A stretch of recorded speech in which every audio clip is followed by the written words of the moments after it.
Okay, so what if your browser was built, just for you? And get this, what if it actually paid you to use it? Well, that's the big promise behind a new browser called Qura. It's AI powered and it's aiming to create a whole new digital experience, starting right in India. So let's dive in. I mean, seriously, think about that for a second. What if your browser paid you? We all spend so many hours online every single day, right? But what if that time actually gave you something real in return?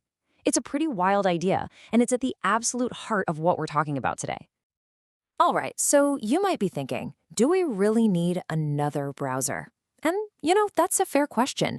To answer it, we've got to look at the deal we're getting right now from the big guys. Let's call it the browser problem. Just think about it. The relationship you have with your browser, it's kind of a one-way street, isn't it? We give away so much, our data, our attention, all of our browsing habits. And what do we get back? I mean, yeah, we get to use the internet, but we don't get any direct rewards. Our digital footprint is being turned into money, just not for us. And that's exactly the gap that Qura is trying to jump into.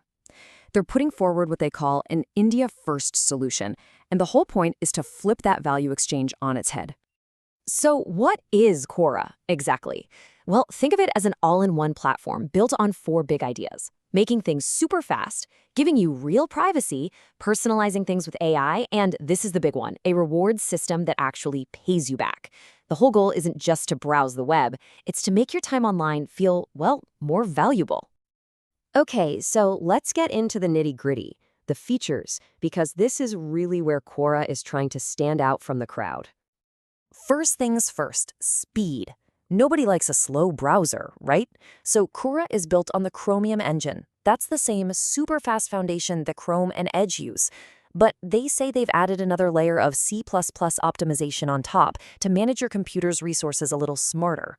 The whole idea is to cut down on that annoying lag, especially when you're on those really heavy content-packed websites. Now for the really interesting part, that reward system.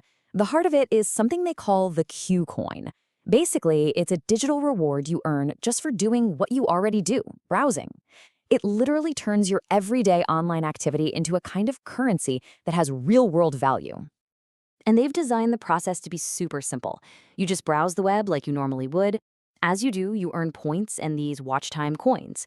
Then those get converted into Q coins, and you can cash them in for discounts and other perks. Right now, they're starting with an integration for a stationary app, but the plan is to expand that into things like shopping and even mobile recharges. But it's not just about speed and rewards. There are some other really cool features packed in here. There's an AI career assist that actually looks at your skills to suggest jobs and internships, which in a country with a huge young workforce, that's a massive deal. It also has full native support for a whole bunch of Indian languages, like Hindi, Tamil, Telugu, you name it.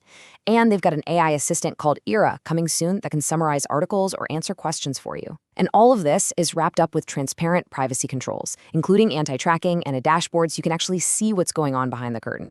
So, with all that said, how does Quora really stack up against the giants? The Chromes and the Edges of the world. Let's put them head to head. Okay, so when you lay it all out like this, you can really see their strategy. You've got Chrome and Edge, which are fast, for sure, but they don't offer any rewards, and they've definitely gotten some heat over data tracking. Then there's Brave, which is great for privacy, but its rewards program isn't really built for the Indian market. Quora seems to be trying to check all the boxes. They want the speed and the privacy, but then they're adding these unique layers on top, that full Indian language support, the AI career assistant, and of course the Qcoin rewards network. And this all brings us to the bigger picture, because this project isn't just about building a better browser. It's really about trying to build an entire digital ecosystem specifically for India. So, why such a huge ambition? Well, it all comes down to this number, 820 million. That's how many internet users there are in India. It's one of the largest digital populations on the entire planet. That is the audience Quora is building for. There's a quote from the creators that really just sums up their whole mission. They said, "We are the world's biggest digital population, but we use a global browser where our Indian needs have zero importance." The whole argument here is that these global browsers just aren't designed to cater to the specific needs of Indian users. Quora's goal is to build an internet experience that's completely customized for India from the ground up.